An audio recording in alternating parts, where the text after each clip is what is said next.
திருமக்கோட்டையிலிருந்து பாளையக்கோட்டை வரை செல்லும் சாலை டெண்டர் விடப்பட்டு முதற்கட்ட பணி முடிந்து கிட்டத்தட்ட 6 மாதங்களுக்கு மேலாக இருக்கிறது.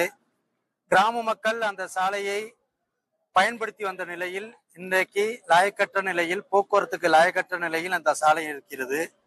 இதனால் அந்த திருமக்கோட்டையில் வர்த்தகம் செய்வதற்காகவும் வங்கிகள் 2 வங்கிகள் செயல்படுகிறது திருமக்கோட்டையில். அதற்கு வருவதற்கும் அதே போல ஆரம்ப சுகாதார நிலையம் இருக்கிறது. இந்த நிலையத்திற்கு வந்து செல்லக்கூடிய நோயாளிகள், முதியோர்கள் மிக பெரிய அளவில் பாதிக்கப்படுகிறார்கள். 2 பேருந்துகள் திருமக்கோட்டை வழியாக புதுக்குடி வரை வந்து சென்றது மன்னார்குடியிலிருந்து.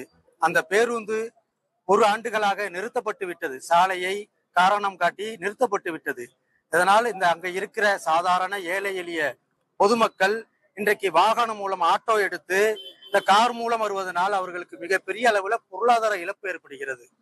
நாங்கள் இந்த சாலையை உடனடியாக செப்பனிடப்பட வேண்டும், தார் சாலையாக மாற்றி மக்களுடைய பயன்பாட்டுக்கு உடனடியாக இதை கொண்டு வர வேண்டும் என்று 3 கட்டம் போராட்டம் அறிவித்திருக்கிறோம். முதல் கட்ட போராட்டம் அமைதியான முறையில் பேச்சுவார்த்தையில் முடிந்தது. 2ஆம் கட்ட போராட்டம் சாலை மறியல் போராட்டமாக அது மாறியது.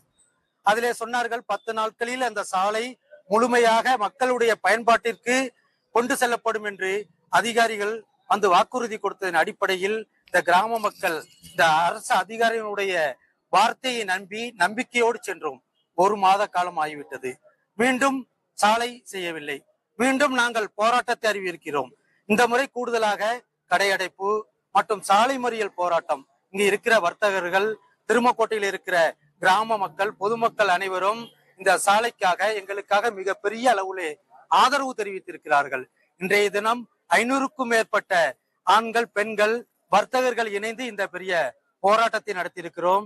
இன்றைக்கு வட்டாட்சியர் தலைமையில் ஒரு பேச்சுவார்த்தை நடத்தி 10 நாட்களுக்குள் இந்த சாலையை செப்பனிட்டு மக்களுடைய பயன்பாட்டிற்கு கொண்டு செல்வோம் என்று ஒரு வாக்குறுதி கொடுத்திருக்கிறார்கள்.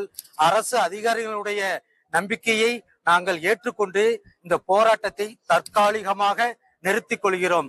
மேற்கொண்டு சொன்ன அந்த 10 நாட்களுக்குள் இந்த சாலையை செப்பனிடவில்லை என்றால் அடுத்த கட்ட போராட்டம் திருவாரூர் மாவட்ட ஆட்சியர் அலுவலகத்தை முற்றுகையிடும் போராட்டம் என்று இதன் மூலம் அறிவித்துக் கொள்கிறோம்.